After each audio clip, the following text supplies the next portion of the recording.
The lord. ఈరోజు బలపరిచే వాక్యము 2వ దినవృత్తాంతములు 32వ అధ్యాయము 7వ వచనము. మీరు దిగులు పడకుడి, ధైర్యం విడవకుడి.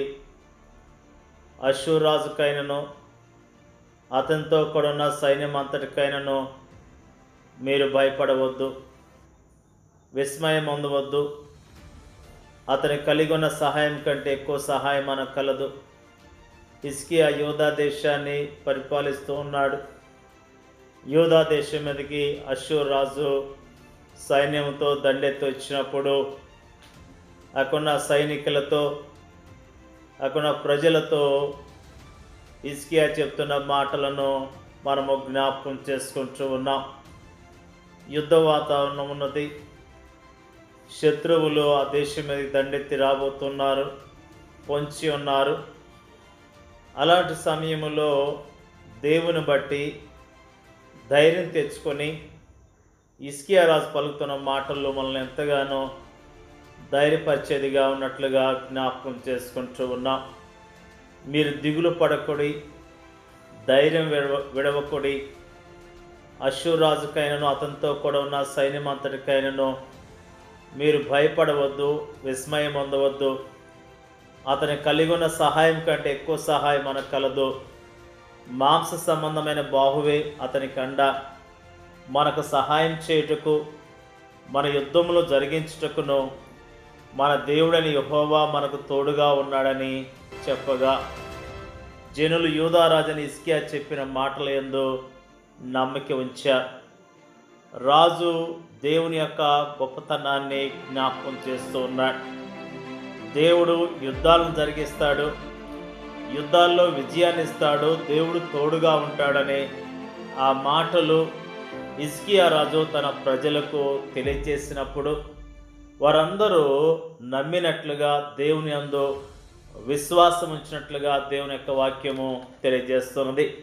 ప్రియమైన దేవుని యొక్క ప్రజలారా, మన చుట్టూ శత్రువులు దాడి చేసే పరిస్థితి ఉన్నప్పుడు, మనకు అనేకమైన సమస్యలు మనకి ఎదురుగా వస్తున్నప్పుడు, అనేకమైన కష్టమైన పరిస్థితులు ఎదురవుతున్నప్పుడు, ఏమీ చేయలేని దుఃఖకరమైన పరిస్థితుల్లో మనం ఉన్నప్పుడు మన పక్షాన ఉండి మనకు సహాయం చేసే దేవుడు ఉన్నాడన్న విషయాన్ని మనము జ్ఞాపకం చేసుకోవాలని ప్రభు నామములో తెలియజేస్తూ ఉన్నాను.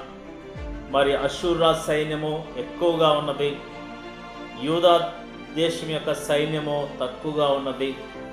అయినప్పటికీ హిజ్కియా తన బలం మీద, తన సైన్యం యొక్క బలం మీద ఆధారపడతలేదు, కానీ దేవుని యొక్క బలం మీద, దేవుడు చేసే కార్యాల మీద విశ్వాసం ఉంచి ఆ ప్రజలను ధైర్యపరిచినట్లుగా వాక్యము తెలియజేస్తున్నది. మనకున్న పరిస్థితులు తక్కువగా ఉన్నాయి, మనకున్న సహాయం కూడా తక్కువగా ఉండొచ్చు. ప్రతి పరిస్థితుల్లో సహాయం చేసే దేవుడు ఉన్నాడని, దేవుని అందలి విశ్వాసంతో మనం జీవించాలని ప్రభు నామములో తెలియజేస్తూ ఉన్నా. ఎప్పుడైతే వీళ్ళందరికీ కూడా దేవుని సన్నిధుల్లో ప్రార్థన చేశారో, అష్షూరు రాజు గర్వంగా మాట్లాడాడు, దేవుని గురించి కూడా వ్యతిరేకంగా మాట్లాడాడు, దేవుడు విడిపిస్తాడన్నట్లుగా వ్యంగ్యంగా మాట్లాడాడు. అయినప్పటికీ హిజ్కియా రాజు, యెషయా ప్రవక్త అక్కడ వారు ప్రార్థన చేసినప్పుడు దేవుడు గొప్ప కార్యాన్ని జరిగించినట్లుగా వాక్యము తెలియజేస్తున్నది. యెహోవా ఒక దూతను పంపెను, అతడు అష్షూరు రాజు దండులోని పరాక్రమశాలందరినీ, సేనా నాయకులను, అధికారులను నాశనం చేయగా అష్షూరు రాజు సిగ్గునొందిన వాడై తన దేశమునకు తిరిగిపోయాను. అంతటా అతడు తన దేవుని గుడిలో చొచ్చినప్పుడు అతని కడుపున పుట్టిన వారే అతన్ని అక్కడ కత్తి చేత చంపిరి. అష్షూరు రాజు ఆ దేశం మీద దండెత్తి రావటమే కాకుండా దేవుని గురించి వ్యతిరేకంగా మాట్లాడాడు, దేవుని యొక్క బలము గురించి వ్యతిరేకంగా మాట్లాడాడు. నేను చాలా బలాఢ్యుడును, నాకు చాలా బలం ఉందన్నట్లుగా గర్వించి మాట్లాడాడు. మరి దేవుడు అతనికి సిగ్గు కలగజేశాడు, యుద్ధములో ఓడిపోయాడు. అంతేకాకుండా అతని యొక్క కడుపున పుట్టిన వారే అతన్ని చంపినట్లుగా దేవుని యొక్క వాక్యము స్పష్టంగా తెలియజేస్తున్నది. సొంత బలం మీద ఆధారపడ్డ అషూరు రాజు చంపబడ్డాడు, ఓడించబడ్డాడు. దేవుని బలం మీద ఆధారపడ్డ హిజ్కియా ఆ సైన్యము విజయాన్ని పొందినట్లుగా మనం జ్ఞాపకం చేసుకుంటూ ఉన్నాం. మన ఎదురుగా ఎలాంటి పరిస్థితులు ఉన్నా పరిస్థితులన్నిటిలో కూడా సహాయం చేసే దేవుడు ఉన్నాడని ప్రభు యందలి విశ్వాసంతో జీవిద్దాం. దేవుడి యొక్క వాక్యాన్ని దీవించును గాక. పరిశుద్ధులైన మా తండ్రి, నీకు స్తోత్రాలు. ఈరోజు నా ప్రభు మాకు జ్ఞాపకం చేసిన ఈ మాటలను బట్టి నీకు వందనాలు. హిజ్కియా తన ప్రజలను ధైర్యపరిచిన ఈ మాటలు ఎంత అద్భుతంగా ఉన్నాయి ప్రభు, నీకు స్తోత్రాలు తెలియజేస్తూ ఉన్నాం. ప్రభా, నువ్వు తోడుగా ఉంటావు. ప్రభా, మా పక్షాన కార్యాలు జరిగిస్తూ ఉన్న మాటలను బట్టి నీకు వందనాలు తెలియజేస్తూ ఉన్నాం. నీ అందు స్థిరమైన విశ్వాసం ఉంచి మా జీవితాల్లో అనేకమైన విజయాలు పొందడానికి సహాయం చేయమని అడుగుతూ ఉన్నాం. వాక్యం వింటున్న ప్రతి వ్యక్తిని పేరుపైన దీవించి ఆస్వాదించండి అయ్యా. స్తోత్రాలు తెలియజేస్తూ ఉన్నాం.